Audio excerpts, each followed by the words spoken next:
Қайырлы күн, YouTube оқырмандары, жүрек жарасы арнасына қош келдіңіздер. Тар болғаны сонша, кіргенде бөлмені басына көтердім. Менің атым Әйгерім, 24-тегі келіншектің бірімін. Қалада оқып, дипломмен ауылға бағдарламасымен жұмысқа кіріп, ауылға келін болып түстім. Күйеуім Ербол, ауылдың бай баласы, тракторшы, күшті, сөзі аз жігіт. Некеміз ата-ана сөзімен болды. Бір-бірімізді ұнаттық. Алғашқы түнде бәрі жақсы сияқты еді. Ол нәзік болды. Мен ұялшақ едім. Бірақ бірінші түннен кейін бір апта өтті. Күйеуім жұмыста шаршап келеді. Мен үй тірлігімен айналысамын. Қайын-енемнің көзі қатал, бірақ жақсылық тілейді. Кешке жатарда Ербол мені құшағына алып, бүгін дайынсың ба деп сыбырлады. Мен басымды изедім. Жүрегім дүрсілдеп тұрды, бірақ қуанышты едім. Махаббаттың алғашқы оты сияқты. Бөлмеге кіргенде шамды өшірдік. Қараңғыда бір-бірімізді іздедік. Алғашқыда ауырсыну сездім, бірақ шыдаймын деп ойладым. Бірақ ұяшығым тар болғаны сонша шыдай алмадым. Ол әрең кіріп жатқанда ішімнен өткір ауырсыну жүгірді. Дене бойым шымырлап, шыңғырып жібердім.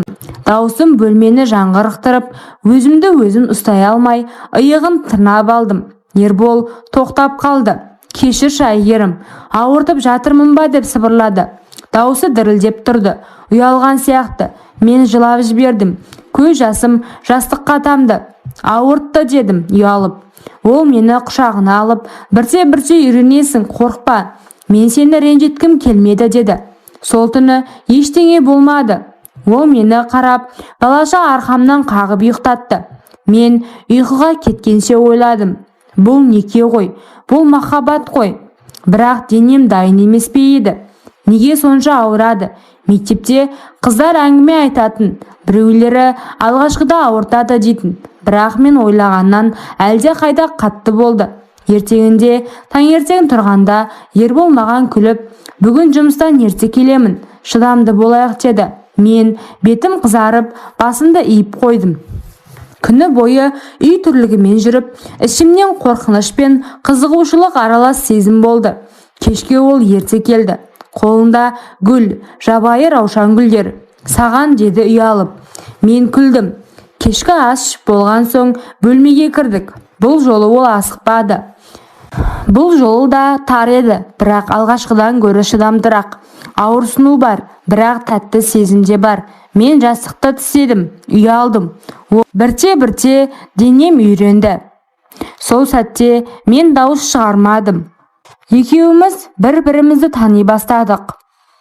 Шынайы жақындастық. Қазір ойласам, сол алғашқы шыңғыруым махаббатымыздың бастамасы еді. Ол мені ренжіткісі келмеді. Мен оны қаладым. Бірте-бірте бәрі орнына түсті. Енді түнде жатқанда ол күліп, есіңде ме алғашқы түнді дейді. Мен ұялып, шыңғырып жібергенімді ұмыта алмаймын деймін. Екеуіміз күлеміз. Махаббат деген осы шығар деп.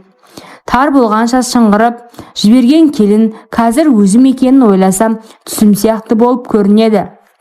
Сол күндері бәрі жақсы сияқты еді. Түндер өткен сайын денем үйренді. Ербол жұмыстан келгенде маған гүл әкеліп күліп тұратын болды. Мен де оған жақындай түстім. Ас әзірлеп күтіп алатынмын. Ауылдың қыз келіншектері жаңа келін бақытты екен деп сыбырласатын. Қайненем де разы сияқты. Тезірек балалы болыңдар енді, мен әже болайын деп айтатын. Бірақ бір ай өткенде бір күні таңертең тұрсам, басым айналып, жүрегім айнып тұр. Ас ішкім келмеді. Алғашында шаршадым ба деп ойладым. Бірақ күндер өткен сайын сол сезім күшейді. Бір аптадан кейін кешіктім. Әдеттегі күндерім келмеді. Жүрегім дүрсілдеп, қуаныш пен қорқыныш аралас болды. Жүкті болдым ба деп өзімнен өзім сұрадым. Ерболға әлі айтпадым. Өзім сенімді болғым келді. Ауылдағы фельдшерге бардым. Ол қарап шығып, құттықтаймын Әйгерім, 2 айлық жүкті екенсің деді. Көзімде жас тұрды, қуандым. Бірақ қорқыныш та бар еді. Жаспын ғой, тәжірибем жоқ. Кешке Ерболға айттым. Ол алғашында үндемей қалды. содан кейін мені құшағына алып, рас па, шынымен бе деп қайталай берді. Көзі жасаурап күліп тұрды. Енді саған тиіспеймін, зиян тиеді деді. Мен күлдім. Дәрігер рұқсат етсе болады ғой дедім ұялып. Бірақ жүктілік оңай болған жоқ. Алғашқы айларда үнемі жүрегім айнитын, тамақ ішпейтінмін. Ербол алаңдап қалаға апарып тексертіп тұрды. Дәрігерлер қалыпты, шыдайсың деді. Қайненем күніне шөп шай әзірлеп ішкізетін. Бұрынғылар осылай шыдаған дейтін. 4-ші айда бір күні қатты ауырды ішім. Түнде оянып шыдай алмай жыладым. Ербол орнынан тұрып машинаны қосып қаладағы ауруханаға алып кетті. Жолда мен қорқып, балаға бірдеңе болды ма деп сұрадым. Ол қолымды қысып, ештеңе болмайды, шыда деді. Бірақ даусы дірілдеп тұрды. Ауруханада УЗИ жасады. Дәрігер, қыз бала, бәрі жақсы, біраз уақыт демалу керек деді. Ерболдың беті қуарып кетті. Үйге келгенде ол мені жатқызып қойды. Өзі қасымнан шықпады. Жұмысына да бармай қойды бір апта. Сол күннен кейін бәрі өзгерді. Ербол бұрынғыдай нәзік емес, қатты қорқатын болды. Түнде мені құшақтағысы келсе де зиян ба деп сұрайтын. Мен кел десем де ол қорыққаннан әрең тиісетін. Бірте-бірте арамызда салқындық пайда болды. Мен жүктіліктен шаршап, ол қорқыныштан алыстай берді.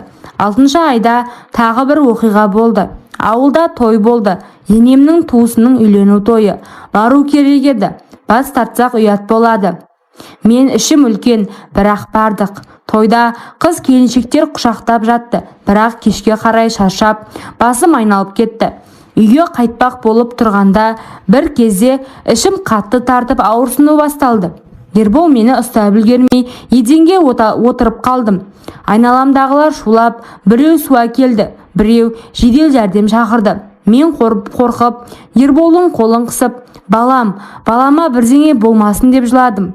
Ол бетімді сипап, шыда, қазір ауруханаға жетеміз деді. Жедел жәрдем келгенше мен есімді білмей жаттым. Ауруханада ота жасады. Мерзімінен ерте туылды қызымыз. 2 келі 300 грамм ғана. Реанимацияда жатты бір апта. Ербол түнде ұйықтамай ауруханада қасында болды. Мен жылап отырдым.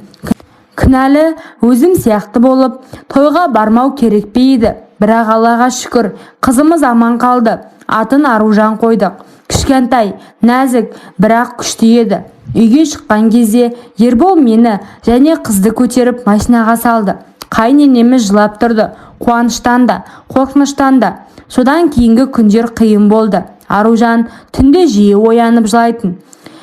Мен түнімен қарап, тербетіп шаршайтынмын. Ербол жұмыста болса да, кешке келгенде үй тірлігіне көмектесетін. Бірақ түнде ол маған тиіспейтін болды. Әлі ерте, денсаулығыңа зиян дейтін. Мен іштей ренжитінмін. Әйелмін ғой, сүйіктімін ғой. Бір күні шыдай алмай айттым. Ербол, сен мені әйел ретінде қашан көресің? Балалы болдық деп махаббатымыз өлді ме? Ол үндемей қалды. Содан кейін қорқамын әйгерім. Саған балаға бірдеңе болса ше деді. Көзіне жас алды. Мен оны құшақтап, бәрі жақсы болады. Біз біргеміз ғой дедім. Сол түні бірнеше рет жақындастық. Аружан ұйықтап жатқанда екеуміз бір-бірімізді қайта тапқандай болдық. Қазір Аружанға 1,5 жас болды. Жүгіріп күліп ойнайды. Ербол оны иығына отырғызып, аулада ойнатады. Мен қарап тұрып күлемін. Ал түнде бәрі бұрынғыдай болды. Оттай ыстық, махаббат толы. Өмір деген осы шығар. Қуаныш пен қайғы аралас. Ауырсынумен бәрі бірге. Қазір 2 баланың анасы болғалы тұрмын. Тағы жүктімін. Бұл жолы ол деп айтты дәрігер. Ербол қуанып, енді сақ боламыз дейді. Бірақ мен қорықпаймын. Өйткені біз біргеміз. Шынайы махаббат осылай сыналып күшейеді.